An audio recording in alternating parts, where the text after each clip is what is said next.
The council statement over the weekend warned that hundreds of thousands of people who had fled violence elsewhere in the country were now sheltering in Al Fasher.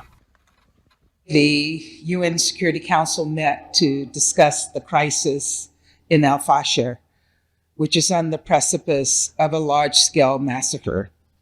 This is not conjecture. This is the grim reality facing millions of people in Al Fasher in North Darfur. There are already credible reports that the RSF and its allied militias have razed multiple villages west of Al Fasher.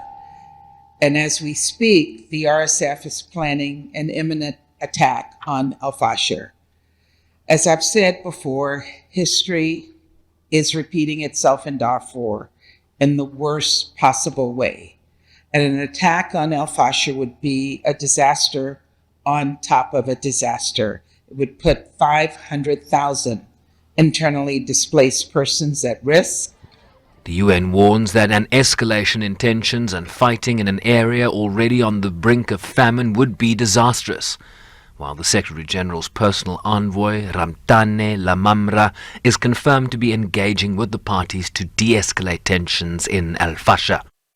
The World Food Programme said that the rising violence is restricting humanitarian aid to Darfur once again. In the past month, the World Food Programme supported more than 300,000 people there with food, including 40,000 people in Al Fasher, North Darfur State. According to our humanitarian colleagues, there are more than 330,000 people facing acute food insecurity in Al Fasher, and internally displaced people account for about half of the city's population. Under-Secretary General for Humanitarian Affairs, Martin Griffiths, has warned that an escalation of hostilities in Al Fasher would be catastrophic, especially for the civilians who are already struggling to survive. The US has called for specific actions on the ground, including ending the military siege of Al Fasher.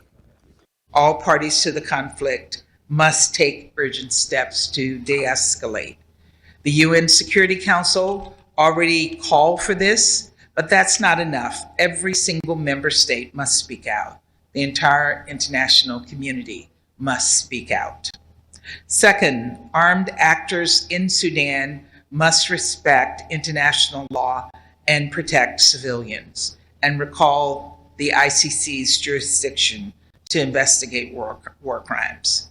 Third, all regional powers must stop providing weapons to both parties in accordance with the UN arms embargo. Views echoed by the United Kingdom and penholder on the Sudan file in the Council.